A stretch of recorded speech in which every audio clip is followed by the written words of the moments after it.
Hello friends, मैं हूँ गीत। स्वागत है आप सभी का मेरे चैनल गार्डनिंग विद गीत कुमार में। ये है क्रिसमस ट्री और क्रिसमस ट्री की देखभाल मैं कैसे करती हूँ जिससे कि मेरा प्लांट बहुत ज़्यादा हेल्दी है। तो इसके सारे टिप्स शेयर करूँगी, जो भी मैं इस पे काम करती हूँ, कौन से फर्टिलाइज़र देती हूँ जिससे कि प्लांट हेल्दी बना हुआ है। तो सारे टिप्स शेयर करती हूँ। अगर आप लोगों को वीडियो अच्छा लगे तो लाइक शेयर एंड सब्सक्राइब ज़रूर कर दें मेरे वीडियो को। तो फ्रेंड्स, ये जो प्लांट है ये क्रिसमस ट्री है। इसे एरोकेरिया भी कहा जाता है। इसे नॉरफॉक पाइन आइलैंड प्लांट के नाम से भी जाना जाता है।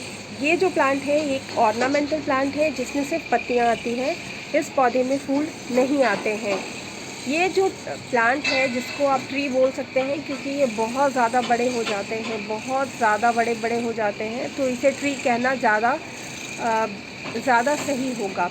तो ये जो ट्री है फ्रेंड्स, ये एक एयर प्यूरीफाइंग प्लांट भी होता है जो कि हवा को शुद्ध बनाने वाला पौधा होता है। और इस प्लांट को जब भी आप लेकर आते हैं अपने घर में, तो सबसे पहला जो काम करें वो करें कि लाते के साथ इस पौधे को लगाएं नहीं, दूसरे गमले में रिपोर्टिंग ना करें। नहीं तो प्लांट लगाने के बाद कुछ दिनों में आपका प्लांट जो है वो ख़राब हो सकता है। चांसेस ज़्यादा होते हैं पौधे के मर जाने के लिए, इसीलिए आप नए पौधे को लाते के साथ ना लगाएं। दूसरा टिप जो है वो है फ्रेंड्स कि जब भी आप इस पौधे को लगाएं, वैसे तो आइडियली देखा जाए तो फ्रेंड्स नए पौधे जब लेके आएँ तो 7-8 दिनों के लिए कम से कम उसे शेडेड एरिया में अपने घर में रख देना चाहिए। उसके बाद 6-7 दिनों या 7-8 दिनों के बाद प्लांट को जिस भी गमले में आप लगाना चाहते हो उस गमले में रिपोर्टिंग करनी चाहिए। तो आप जब भी इस पौधे को लगाएं या इस ट्री को जब लगाएं तो सबसे पहला काम करें, क्योंकि ये बहुत ज़्यादा बड़ा होने वाला ट्री है, बहुत जल्दी बड़े हो जाते हैं ये पौधे। तो एक ही बार कोशिश करें कि किसी ऐसे गमले में लगा दें जिसमें ये बहुत लंबे टाइम तक लगा रहे। अगर आप इसी पौधे को बार बार रिपोर्टिंग करते रहेंगे तो ये प्लांट जल्दी ख़राब हो जाएगा आपका। तो आपका प्लांट जल्दी ख़राब ना हो, इसके लिए आप इसको एक ही बार बड़े मिट्टी के गमले में या सीमेंट के गमले में लगाएंगे तो इसकी ग्रोथ बहुत अच्छी होगी और आपका प्लांट बहुत हेल्दी बना रहेगा। मैंने तो इसको सीमेंट के गमले में लगाया हुआ है और इसकी ग्रोथ आप लोग तो देख ही रहे होंगे फ्रेंड्स। मिट्टी बनाने के लिए आप इसमें एक हिस्सा मिट्टी जो नॉर्मल गार्डन सॉइल होता है वो मिला लें। उसके साथ एक हिस्सा गोबर की खाद या वर्मी कंपोस्ट एक हिस्सा ले सकते हैं, दोनों में से कोई एक खाद ले लें और उसमें मिला लें। उसके साथ एक हिस्सा अगर रेत यानी कि सैंड मिलता है आप लोगों को, रिवर सैंड भी जिसको कहते हैं, वो अगर मिल जाता है तो वो बहुत अच्छा रहता है किसी भी प्लांट की ग्रोथ के लिए, क्योंकि वो मिट्टी को बहुत हल्का बना देता है जिससे कि बहुत देर तक गमले की मिट्टी में पानी जमा नहीं रहता है और जो प्लांट है उसकी जड़ें सेफ़ रहती हैं। क्योंकि बहुत ज़्यादा पानी दे देने की वजह से जड़ों में पानी अगर बहुत ज़्यादा देर तक जमा रहेगा तो प्लांट की जड़ें बहुत जल्दी सड़ जाती हैं, जिसकी वजह से प्लांट आपका पूरा ख़राब हो जाएगा। तो इसीलिए रेत अगर किसी भी प्लांट के गमले की मिट्टी के तौर पे यूज़ करें तो वो बहुत अच्छा रहता है। तो अगर आपको रेत नहीं मिल रहा है, अगर आप किसी अपार्टमेंट में रहते हैं, तो आप ऑनलाइन कोकोपीट इस्तेमाल कर सकते हैं, मंगा सकते हैं। कोकोपीट बहुत अच्छा रहता है, ख़ास तौर से इंडोर प्लांट्स के लिए। ऑनलाइन बहुत आसानी से मिल जाता है और वो आप एक हिस्सा मिला सकते हैं अगर आपको सैंड नहीं मिल रहा है तो। और साथ में अगर कोई फंजीसाइड पाउडर अगर आपके पास हो तो वो मिला लें, या फिर नहीं भी है तो भी कोई बात नहीं, इससे बहुत अच्छी पॉटिंग मिक्स बन जाएगी। और फिर आप अपने प्लांट को उसमें रिपोर्ट कर दें।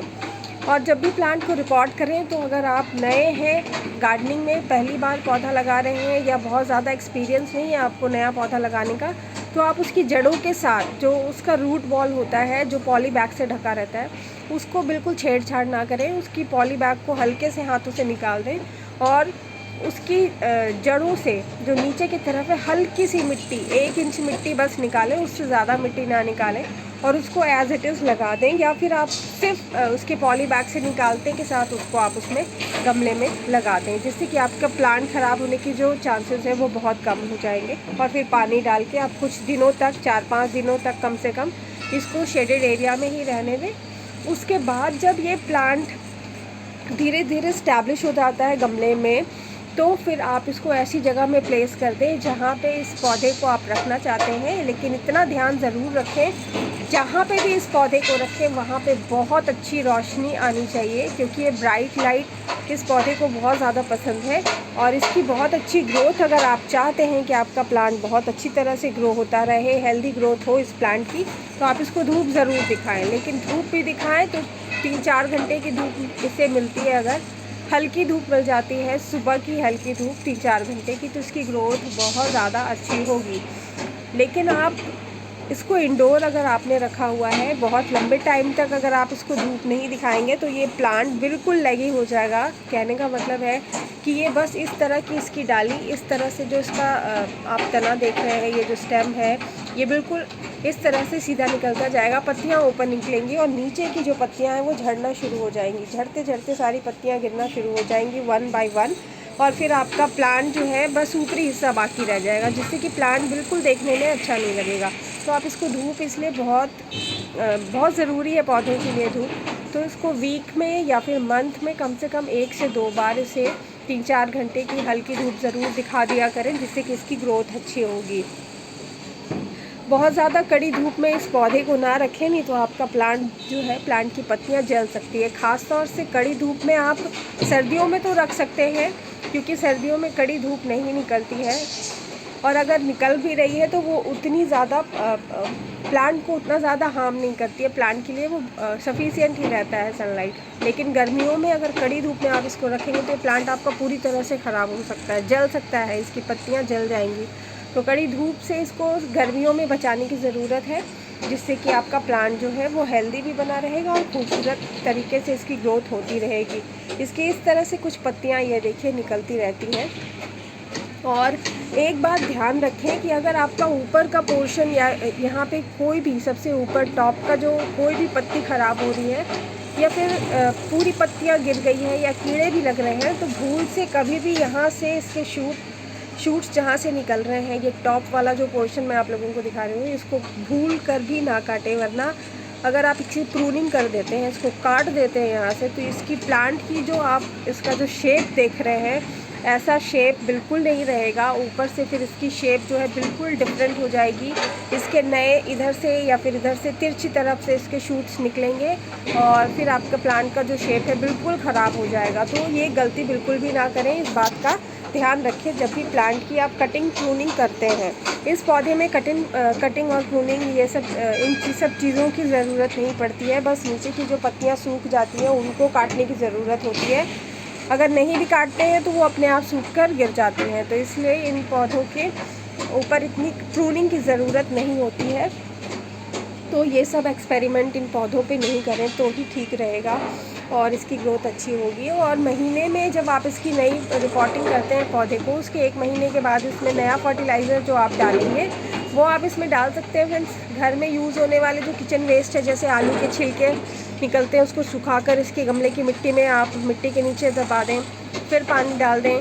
या फिर कच्चे आलू काटते हैं, उसको धोकर जो उसका पानी निकलता है वो इसके पानी इसके ऊपर डाल दें, तो भी इसमें ग्रोथ बहुत अच्छी होगी। चावल धोते हैं, कच्चे चावल बनाने के पहले जो धोते हैं, वॉश करते हैं, उसका पानी इसमें डाल दिया करें। ये देखिए फ्रेंड्स, मैं भी डालती हूँ इसमें, और इसमें आप लोगों को कुछ चावल के दाने भी दिखाई दे रहे होंगे। तो आप चावल का पानी भी इस्तेमाल कर सकते हैं। जो सब्जियां धोते हैं, सब्जियों के पानी को भी इस्तेमाल कर सकते हैं। कच्ची सब्जियों को धोने के बाद वो आप इसकी पत्तियों पे स्प्रे कर सकते हैं। इससे आपका जो प्लांट, इसके ऊपर कोई साइड इफ़ेक्ट नहीं होगा, प्लांट की ग्रोथ भी बहुत अच्छी होती रहेगी। इसके अलावा आप अगर खाद आप डालना चाहते हैं तो इसमें केमिकल फर्टिलाइज़र इस्तेमाल कर सकते हैं, NPK और एप्सम सॉल्ट। ऑनलाइन बहुत आसानी से मिल जाता है। अगर आप ऑनलाइन नहीं मंगाना चाहते या नहीं मंगा सकते तो आप किसी प्लांट नर्सरी चले जाएं, वहाँ पे आपको बहुत आसानी से एप्सम सॉल्ट और NPK मिल जाएगा।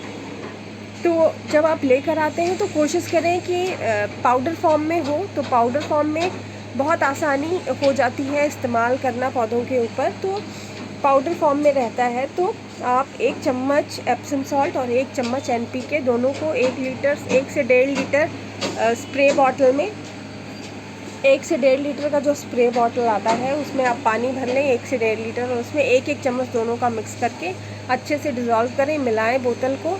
और फिर जब उसकी पानी पूरी अच्छी तरह से मिक्सअप हो जाती है, फिर उसको स्प्रे करें इनकी पत्तियों पे। 15 से 20 दिन में 1 से 2 बार, महीने में 2 बार करें। इससे ज़्यादा करने से प्लांट के ऊपर साइड इफ़ेक्ट हो सकता है। तो ये करें तो आपका प्लांट जो है हमेशा हेल्दी बना रहेगा। लेकिन बहुत ज़्यादा इस्तेमाल ना करें पौधों के ऊपर केमिकल फर्टिलाइज़र। मैंने जो सब्जियों का जो पानी इस्तेमाल करने के लिए कहा है, अब दाल का पानी भी आप डाल सकते हैं, उससे भी प्लांट की ग्रोथ बहुत अच्छी होगी। तो मैं आप लोगों को अपना पूरा प्लांट दिखा देती हूँ फ्रेंड्स, ये देखिए। तो सब्जियों और दाल के पानी, आलू के छिलकों, ये सब का जो पानी है वो मैं इनमें डालती हूँ, और इससे तो ग्रोथ आप लोग देख ही रहेंगे, ऐसी हो जाएगी। तो इतना इस तरह से केयर करेंगे अगर आप अपने प्लांट का, और इसके ऊपर पानी का मिस्टिंग किया करें। गर्मियों के दिन में ख़ास तौर से पानी का छिड़काव करेंगे तो इसकी ग्रोथ बहुत जल्दी होगी और बहुत खूबसूरत आपका प्लांट दिखाई देगा। और प्लांट साफ़ भी रहता है तो सुंदर दिखेगा ज़्यादा। तो ये सारे काम करें आप अपने पौधों में, तो आपका जो प्लांट है वो बहुत खूबसूरत दिखेगा। साथ में महीने में 1 बार मिट्टी की गुड़ाई भी कर दें हल्के हाथों से, तो प्लांट की एरेशन जो है मिट्टी में बहुत अच्छी होगी, ऑक्सीजन अच्छे से पौधे की जड़ों को मिलेगा और वो ज़्यादा अच्छी तरह से न्यूट्रिशन जो है वो ऑब्जर्व करेंगे और ज़्यादा अच्छी ग्रोथ होगी आपके प्लांट की, और आपका प्लांट हेल्दी बना रहेगा। तो यही था आज का हमारा plant video friends. I hope आप लोगों को अच्छा लगा होगा। अच्छा लगा हो तो मेरे चैनल को सब्सक्राइब करें, मेरे वीडियो को लाइक करें और शेयर करें अपने दोस्तों के साथ, ताकि उनके पास अगर ये पौधे हैं तो वो भी उन पौधों की अच्छे से देखभाल कर सकें और हेल्दी बना कर रख सकें अपने प्लांट को। तो यही था आज का हमारा प्लांट वीडियो फ्रेंड्स। मिलूंगी नेक्स्ट वीडियो में। Till then bye friends, take care.